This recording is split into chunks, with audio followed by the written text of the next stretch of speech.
My mother called me an ungrateful little parasite and told me I had to hand my apartment to my pregnant sister because, in her words, she needs it more. When I said no, they didn't yell or argue. They threw my belongings into the hallway and changed the locks while laughing in my face. So yes, I called the police on my own family. Most people think that's where the story ends, but for me, that was only the beginning. Because what came after wasn't just about an eviction, it was about years of favoritism, buried resentments, and a decision I made that divided my family forever. Was I right or wrong to do it? I'll let you decide. I'm Claire in this story. I'm 30 years old now, but to understand why things got so bad with my mother and my sister, you have to know where it all began. I grew up in New Hampshire in a small house that always felt a little too quiet after my dad left. I was 12 when he walked out. My younger sister Emily was 7. From that moment on, it was clear who my mom Linda cared about the most. Emily became the center of her world, and I was just the older kid expected to manage on my own. Emily got the new clothes from the mall every season. I got whatever Mom picked up at Goodwill or from neighbors who were cleaning out their closets. Emily was signed up for ballet piano and even art classes. I still remember watching her recitals while I sat in the back with homework on my lap, clapping when everyone else clapped. Nobody ever asked what I wanted to do. By the time I turned 14, I was working at the corner store just to cover school supplies and lunches. I stocked shelves, mopped floors, and went home smelling like cleaning products in cardboard boxes. Meanwhile, Mom sat with Emily every night at the kitchen table, helping her with homework and projects, while I figured out algebra alone in my room. When I graduated high school with a 3.8 GPA, I got a partial scholarship to Boston University. I thought maybe Mom would finally be proud of me, but instead she told me straight I can't help with tuition. I need to save for Emily's college. Emily was 13 at the time. Her future mattered more than my present, so I took out student loans, $40,000. During college, I worked 2 jobs. I woke up at 5 to open the campus cafe at 6, worked until 10, then rushed to class. At night, I worked at the library desk until midnight. On weekends, I picked up extra cafe shifts or did freelance data entry online. Meals were ramen peanut butter sandwiches and whatever I could grab cheap. My phone was an old flip phone from 2008, while Emily posted Instagram photos with the newest iPhone Mom had bought her. It was like we were living in 2 different families under the same last name. When I graduated, I landed a job at a financial firm in Boston with a starting salary of $65,000 a year. Most people in my position might have celebrated or treated themselves. Not me. I rented the cheapest apartment I could find in a rough neighborhood. The elevator broke every other week, the radiator clanged all night, and the walls were so thin I could hear my neighbor's TV word for word. But the rent was only $600 a month, and that meant I could save. For 8 years, I lived like that. I wore the same 5 outfits to work in rotation bought from thrift stores. I skipped happy hours, skipped vacations, skipped dating. Every dollar went into savings. I had a spreadsheet where I tracked everything, every cent in, every cent out. Finally, when I had $76,000 saved for a down payment, I bought a 2-bedroom condo in Brookline. Nothing fancy, but it had real security working appliances and windows that closed properly. My mortgage was $1,800 a month, but my salary had gone up to $85,000 so I could handle it. The day I got the keys, I sat on the floor of that empty apartment and cried. Not because it was luxurious, but because it was mine. It was the proof that all those years of sacrifices meant something. For once, I felt like I had control over my own life. A week later, Mom called. Her voice was sugar-coated but sharp underneath. "Congratulations on your little place," she said, dragging out the word little like it was supposed to sting. She suggested I move back home to save money that Emily and she had plenty of space. When I told her no, she laughed. "Always so stubborn. Just don't end up lonely in that apartment all by yourself." I brushed it off at the time. But looking back, that was the first warning sign. 3 months after I moved into my condo in Brookline, I got the call that changed everything. It was Mom, and she was sobbing so loudly I had to hold the phone away from my ear. She told me their rent had gone up by $500, that Emily had just lost her job at the boutique, and they had nowhere to go. "We'll be on the street," she cried. "You don't want that for your own family, do you?" I asked her about the college fund. She'd always talked about the money she claimed she had saved for Emily. There was a pause, and then she admitted it was gone. Emily had used it trying to become an influencer, cameras, designer clothes, even a social media manager. $30,000 disappeared, and all she had to show for it were a couple thousand followers. Every instinct in me said to refuse. But she kept crying, and deep down, there was still that little girl in me who wanted her mother's approval. Against my better judgment, I said fine. But only 3 months. The very next weekend, they pulled up with 2 cars stuffed full of boxes. I had cleared out the second bedroom for them, even bought an air mattress. I figured Mom and Emily could share. But by the time I came home from work Monday evening, the master bedroom, the one with the walk-in closet and private bathroom, was filled with Emily's clothes. Her makeup ring light set up in the corner, and my own clothes tossed carelessly onto the living room couch.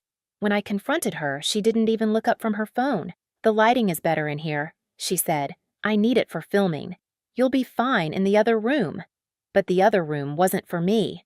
Mom had already moved into it, claiming her back couldn't handle sleeping on an air mattress. "I'm in my 50s, Claire. I need a proper bed. You're young. You'll manage just fine on the couch." So that was it. My $1,800 a month mortgage, and I was sleeping on the couch in my own living room. It didn't stop there. Within a week, my neat, organized apartment looked like a tornado had blown through it. Emily's makeup and skincare products crowded the bathroom counter. My silk blouses disappeared into her YouTube wardrobe rotation, coming back stained with foundation and lipstick. My expensive face cream, which I'd saved up for, sat open and half empty. Nights became unbearable. Emily invited her friends over, constantly blasting music until 2 in the morning on weeknights.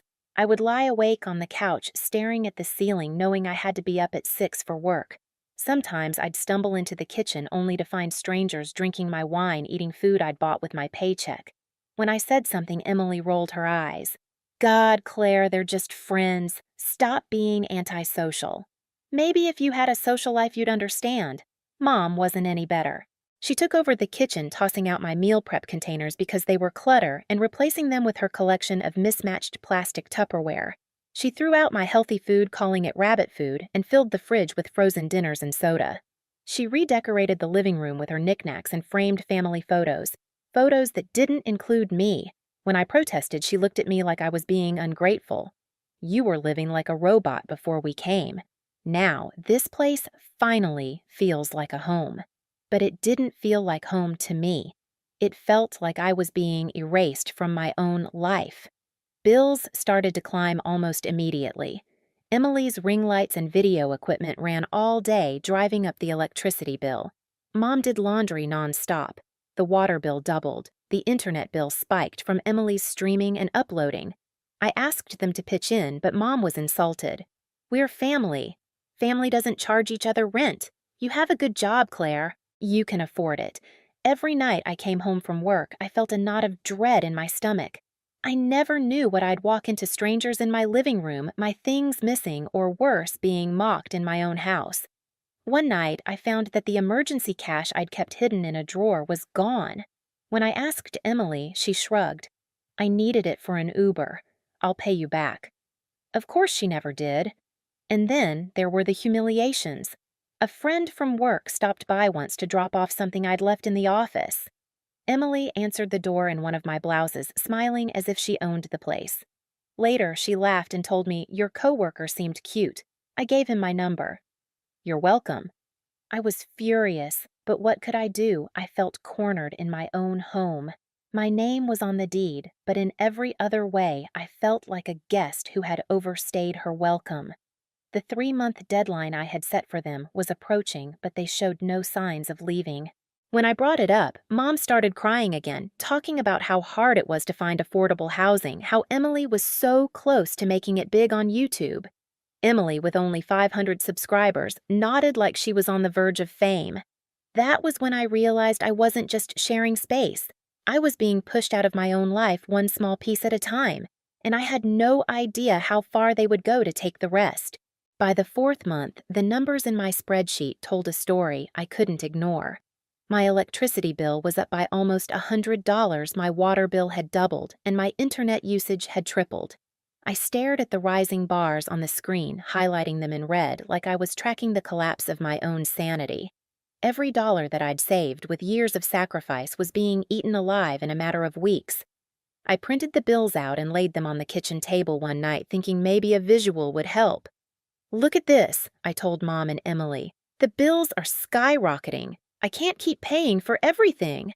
Emily didn't even glance at the papers. She was adjusting her ring light testing angles with her phone camera. "You're so dramatic," she muttered. "It's just a few extra dollars. You have a good job, Claire. You can afford it." Mom sighed like she was exhausted from dealing with me. "We're in a tough spot right now. Family doesn't nickel and dime each other. You should be grateful you have us here to make this place feel alive." Grateful! That word made me want to scream. Grateful that I was sleeping on my own couch. Grateful that strangers raided my fridge. Grateful that my emergency savings had mysteriously disappeared. That money, $500 in cash I had tucked into an envelope, was gone. I confronted Emily, my voice shaking. "Where's my cash?" She didn't even flinch. "I needed it for an Uber." "Chill, I'll pay you back." We both knew she never would. At work, I was barely functioning. I chugged coffee just to keep my eyes open, sat through meetings with my heart racing from lack of sleep, and dodged questions from coworkers who noticed the dark circles under my eyes. One afternoon, a colleague invited me to happy hour. Before I could decline, Emily's voice echoed in my head, "Antisocial robot loser." I wanted to scream that maybe I'd have a social life if my own family wasn't tearing my world apart piece by piece. But things hadn't hit rock bottom yet. That came on a Sunday morning. I was on the balcony trying to enjoy 5 minutes of peace with my coffee when Emily burst out of the bedroom. She was glowing, practically vibrating with excitement. "I'm pregnant," she squealed. I froze my mug halfway to my lips. Mom jumped off the couch, clapping her hands like she'd just heard Emily had won the lottery. "Oh, baby, this is wonderful." "When did you find out yesterday?" Emily beamed. "Tyler and I are so excited. We're getting married at the courthouse next month." I stared at her. Tyler, the part-time DJ who lived with 3 roommates in Worcester, the same guy who ate $50 worth of my groceries last week, was now supposed to be her husband. Mom turned to me, her face shifting from joy to something harder, something calculated. "Well, Claire, this changes everything. Emily's going to need stability for the baby. This apartment would be perfect for them." The words hit me like ice water. "They can find their own place," I said flatly. Mom's voice sharpened. "Don't be ridiculous. A baby needs a safe, clean environment. Emily needs this apartment. You're young. You can rent a room somewhere. She needs this more than you do." Emily folded her arms, her hand resting on her still flat stomach. "You've always been jealous of me, Claire. Now you're jealous I'm having a baby. Admit it, you're going to die alone with your spreadsheets and your pathetic savings account." My hands shook, but I didn't respond.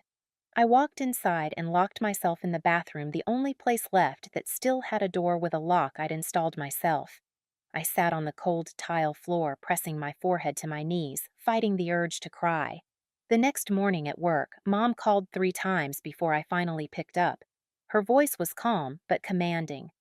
"Listen carefully. You're going to transfer the deed of the apartment to Emily. She's pregnant. She needs it more than you. You're young. You can start over somewhere else." "No," I said. My voice surprised me with how firm it sounded. "Excuse me, I said no. I worked for 8 years to buy this place. I'm still paying the mortgage. Emily and Tyler can find their own place like adults." The explosion on the other end was immediate. "You ungrateful little parasite," she screamed so loudly my coworkers looked up from their desks. "After everything I've done for you, you've always been jealous of Emily. She's prettier, more talented, more lovable. You're just a bitter, envious witch who can't stand to see her happy." I rushed into a conference room, slamming the door shut before anyone else could hear. My hands were shaking as I hung up the phone screen, slick with sweat. I stared at my reflection in the glass wall, my face pale, my eyes hollow, and wondered how it had come to this. That night, I drove home with dread twisting in my stomach. Something felt wrong, like a storm brewing just beyond the horizon. When I stepped into the lobby, Mr. Coleman, the doorman, gave me a tight, uncomfortable smile. Miss Johnson, your family was moving a lot of boxes earlier today. My heart sank. I ran to the elevator, jabbing the button over and over. When the doors opened on my floor, I saw it. Boxes. My boxes. Clothes, books, everything I owned stacked in the hallway. I dropped my keys trying to unlock the door, but when I finally slid one in, it didn't fit. The lock had been changed. The door swung open, and there stood Emily and Tyler smirking like they'd won. "This is our apartment now," Emily said, her hand still resting on her stomach. Mom appeared behind them, arms crossed. "Stop making a scene, Claire. Maybe you should see a therapist about your jealousy and anger issues." They slammed the door in my face. I stood there in the hallway, surrounded by boxes, my key useless in my hand. And for the first time, I realized just how far they were willing to go. I didn't sleep that night. I hauled my boxes back down to my car with Mr. Coleman's help and drove to a cheap motel just off the highway. The neon sign flickered against the rain-streaked windshield as I pulled into the parking lot. My body ached from lifting my mind spinning. I sat on the edge of the hard mattress, staring at the floral-patterned wallpaper, and dialed the police. "My family changed the locks on my apartment," I explained to the dispatcher. "I own it. They won't let me back in." "Are they current residents?" the woman asked. "They were staying temporarily. They don't pay rent. My name is the only one on the deed." She paused, then said, "We'll send officers to meet you in the morning. Bring every document you have." I hung up, clutching my silver key like it was the last piece of proof I had that the place was mine. At 8 sharp the next morning, I met 2 officers in the lobby of my building.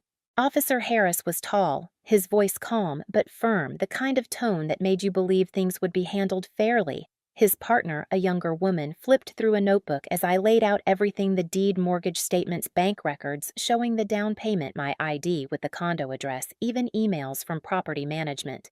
"You've got everything in order," Harris said, nodding. "Let's go upstairs."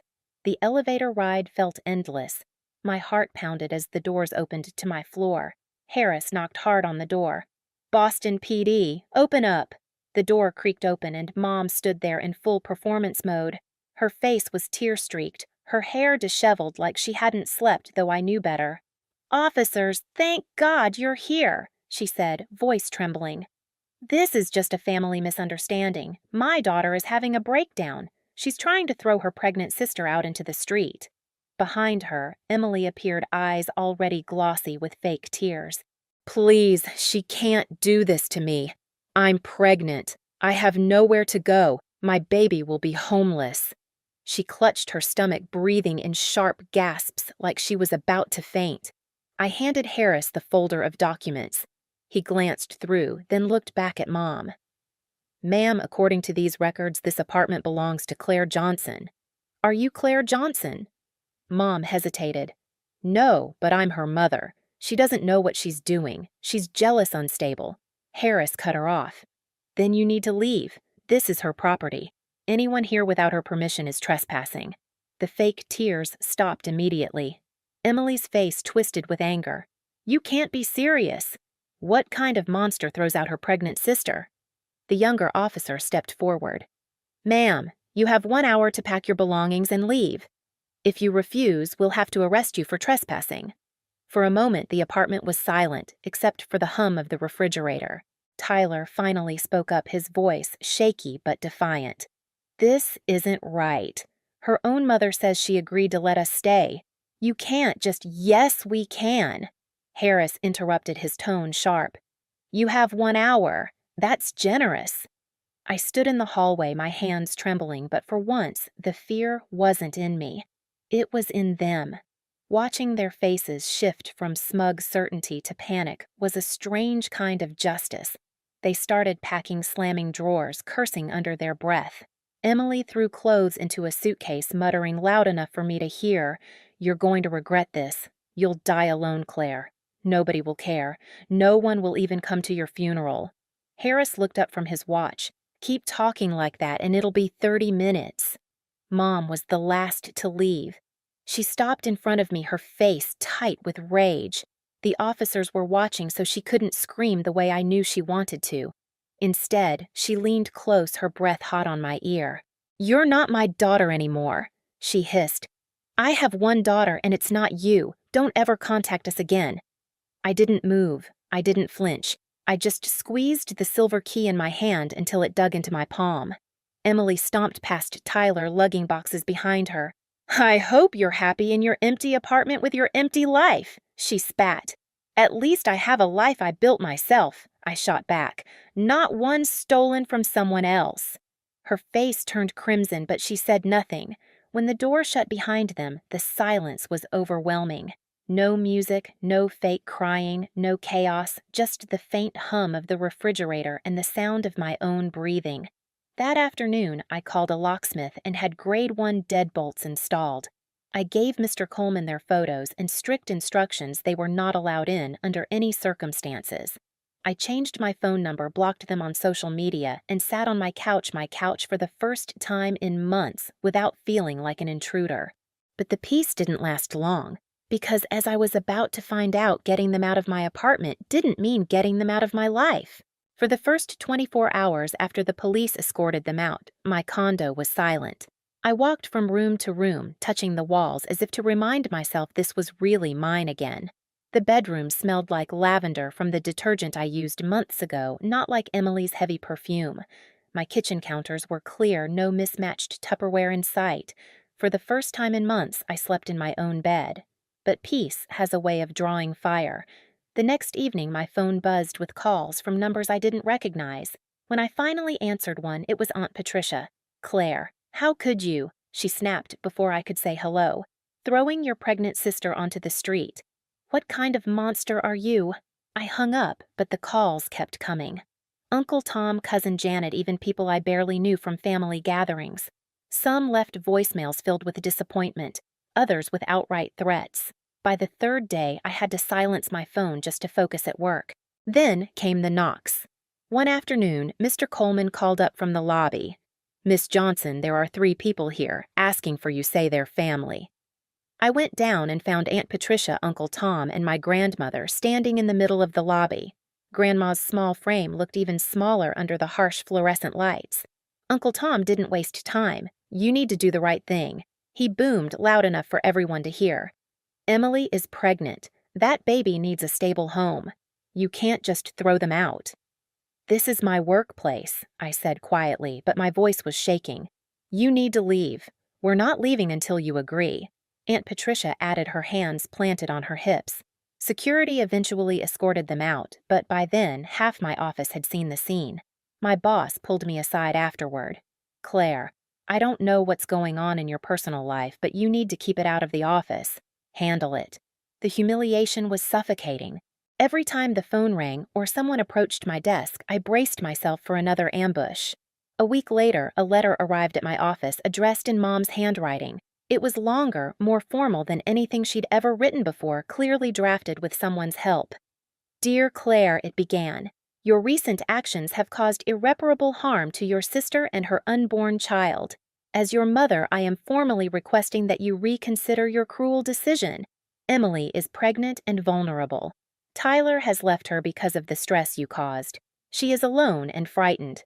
Your aunt and uncle have taken us in temporarily, but their house is not suitable for a baby. You have a 2-bedroom apartment that you selfishly keep to yourself.